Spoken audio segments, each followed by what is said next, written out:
gets on the field against Miami, and it most assuredly will be at this juncture, there's no set of circumstances that we wouldn't play him with that hopes of winning that game and winning the rest of the ball games.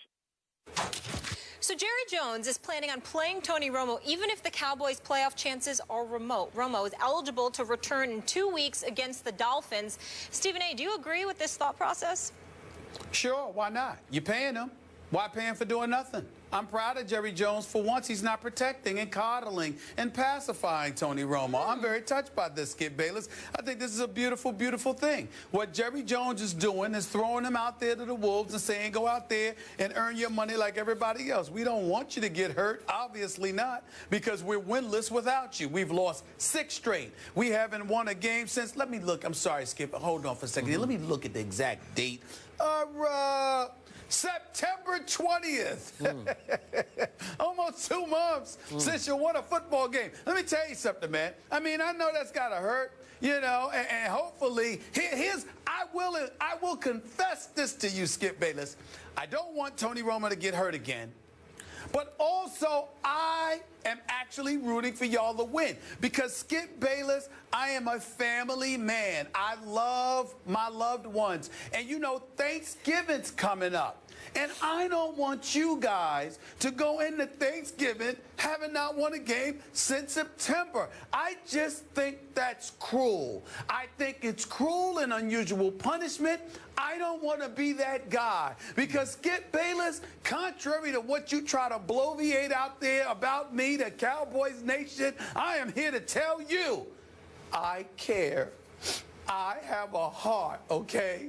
And I don't want you all to go into Thanksgiving winless in 2 months. Hold on. I'm getting a little bit emotional right now. Hold it. Okay.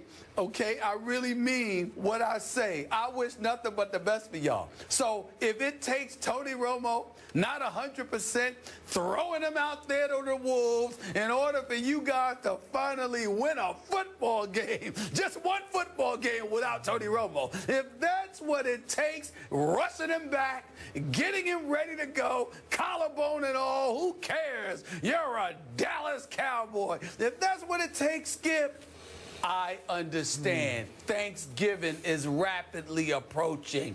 Whatever it takes. Whatever it takes. Are you finished? Yeah. Yeah, you're finished. I could debate one statement you made about you have a heart. That's a debatable statement, but I'm going to leave that be for right now. Oh, please. Well, you asked for that one, and you got it. Please. No, I didn't. Yeah, you did. I didn't. I'm actually a very nice guy. Yeah. But, no, you're right. Nobody needs to know that. Don't tell nobody. You're right. Don't tell nobody. Let's keep that to ourselves. Back to Molly's question. Should Tony Romo play under any circumstance? Let's do the worst-case scenario. Let's do my Cowboys lose at Jameis Winston this Sunday, where your Giants barely survived the other day. Let's say Dallas loses. They could easily lose this game. In fact, I think I saw the other day Tampa Bay's 1.5-point favorite at home. It'll be dicey. No Sean Lee, out with concussion protocol. I don't know what's going to happen, but let's say they lose it. They would fall to 2-7, and Tony Romo would return to a game at Miami. Now, Stephen A., if we are talking about the AFC East here that New England is clearly running away with, I would say, no, Tony, no. Do not play anymore. He had no surgery to repair a collarbone that he's broken now twice, same place. But they thought it wasn't a big enough break for surgery, so they said, let's just let it heal on its own. Is it healed? They won't know until he gets out there and takes a couple of shots, gets pinned down on the ground a couple of times.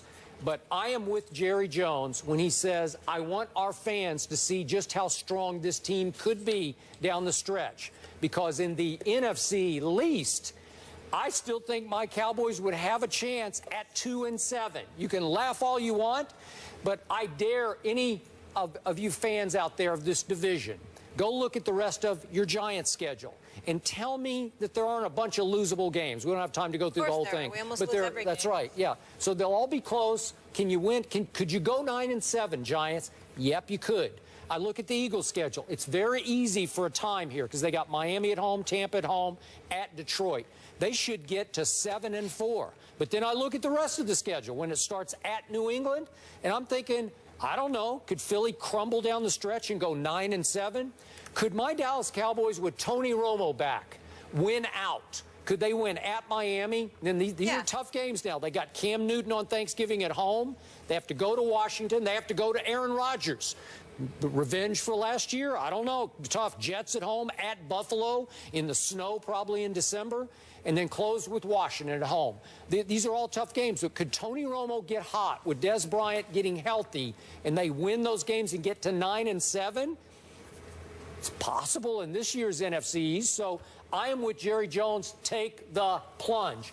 Risk Tony Romo re-injuring his broken collarbone, because I think this is the year when miracles could happen.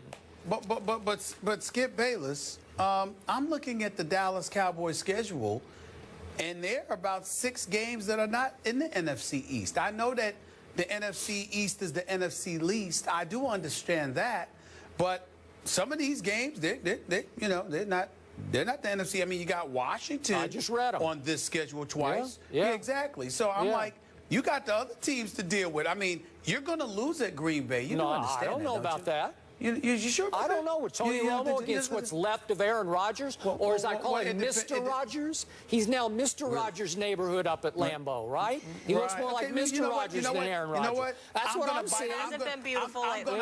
I'm gonna do and I'm not gonna even imitate you, but I'm gonna sit there and mirror your thoughts. I thank you for saying that about Aaron Rodgers. You're gonna pay for that.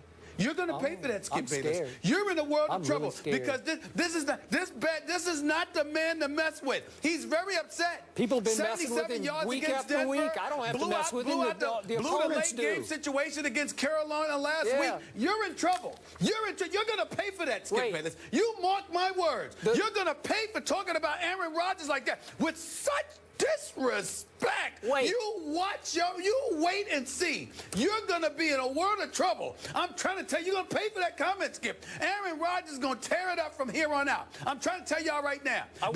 The last 2 weeks was an aberration. Go ahead. We talking about the same Aaron Rodgers who threw for a total of 77 yards at Denver? Oh, it was 77? Bad. It was bad. I mean, Romo rolls out of bed with 77 yards passing. He gets it in the pregame. 77 yards? Really? Let me tell you something, Skip. Are you kidding me? Skip, you're going to pay for that statement. Aaron Rodgers got an attitude. Aaron Rodgers is very, very ticked off. Aaron Rodgers don't make those kind of mistakes the way he made against Carolina in that late game situation. He certainly doesn't throw for 77 yards. Aaron Rodgers didn't lose back-to-back games. And the fact that you're sitting there talking about him with such disrespect, boy, are you going to pay. Facts. You just wait and see. I'm not even worried about it. I actually was happy because I picked Carolina to beat Green Bay last week, and I was actually happy about the way that it ended because Aaron Rodgers is going to have a big-time attitude. I predict for the rest of this year, you will see nothing short of greatness from Aaron Rodgers. You mark my words. You mark it down. Y'all don't understand how bad this boy is. You're not appreciating him. You're just not. I haven't seen that bad boy for a long time. I saw 4th and goal from the 4, and Aaron Rodgers admitted after the game, I got scared. I saw something and I got scared. A pass rusher loomed in his face, and he missed Cobb wide open. Just like here, pitch and catch. It's over. We tie. We go to overtime. Please, nope. That's the bad man. He's just bad now. I don't know what's happened to him. You'll see. I kind of like my chances with the healthy Romo and Dez going back up to Lambeau. I was surprised by you saying that you wanted Romo back in there, even if they're in a big hole. Well, I mean, I'm just looking. It starts like your Giants. Who do they get to play this weekend?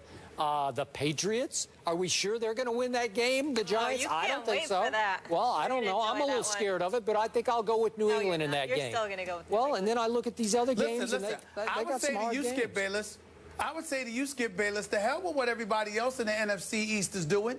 You need to be concerned about whether or not your boys can win a game. I mean, demoralization is kicked in. They might need therapy before they win another game. I mean, you don't know that. They don't need therapy. They need Romo. Romo. That's all I need. Romo love. All right, let's leave it there. Speaking of Dallas, Mark Cuban says he saved all of DeAndre Jordan's text messages from the summer. Wow. The Clippers are in Dallas tonight. Things might get a little awkward. We'll discuss.